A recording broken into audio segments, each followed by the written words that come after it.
Birthday సందర్భంగా కీర్తనలు 65వ అధ్యాయము యశోదతో చూస్తుంది. దేవా, సియోనులో మౌనముగా నుండుట నీకు స్తుతి చెల్లించుటే, నీకు మొక్కుబడి చెల్లించవలసి ఉన్నది. ప్రార్థన ఆలకింపువాడా, సర్వీసులను నీ యొద్దకు వచ్చెదరు. ఆ మీద మోపబడిన దోషములు భరింపజాలనివి. మా అతిక్రమముల నిమిత్తము నీవే ప్రాయశ్చిత్తములతో కప్పబడి ఉన్నవి. అన్నియు సంతోష ధ్వని చేయుచున్నవి, అన్నియు గానము చేయుచున్నవి. దేవుడి పరిశుద్ధ వాక్యాన్ని దీవించును గాక. దయాకిరీటం ధరింపచేస్తున్నాను. వాక్యం ప్రకారం దేవుడు ఇస్తే ఎన్ని సంవత్సరాలుగా మనం ఇలా జరుపుకోవచ్చు.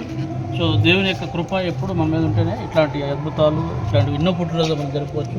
సో తన నిన్ను జీవితంలో కానీ మన జీవితంలో కానీ ఇటువంటి ఎన్నో పుట్టినరోజు మనకి ఇట్లాంటి దేవుని యొక్క కృపతో మనం కూడా జరిపించుకుంటాం.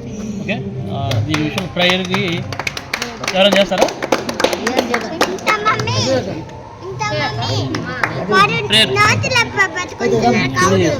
సర్వశక్తి మిగిలి కరిద్రం కలిగిన మా గొప్ప దేవాన్ని ఘనమైన పాదాలకు వందనాలు, స్తోత్రాలు ప్రభా.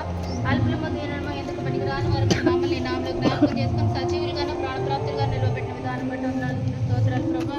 అయ్యానైనా తండ్రి, ఈ దినమున మేమందరము కలిసి నాయన ప్రభా దీని యొక్క నాయన తండ్రి జన్మదినోత్సవం జరుపుకొని ఉండగా ప్రభా ఆది అంతా మీరే నడిపించి ఆశీర్వదించండి నాయన ప్రభా.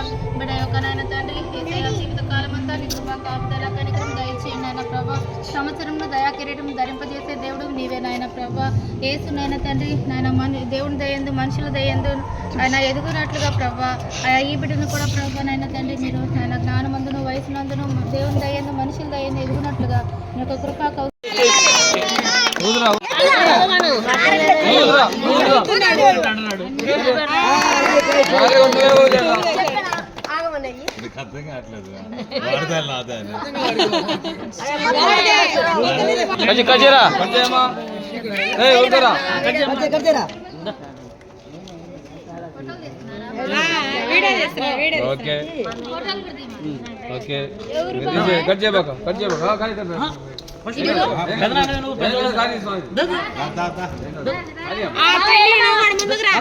ఎనికిరారా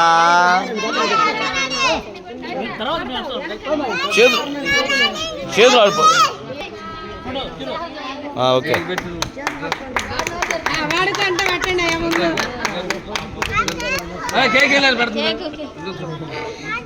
వీడే బాబు సైలెంట్ బాయ్.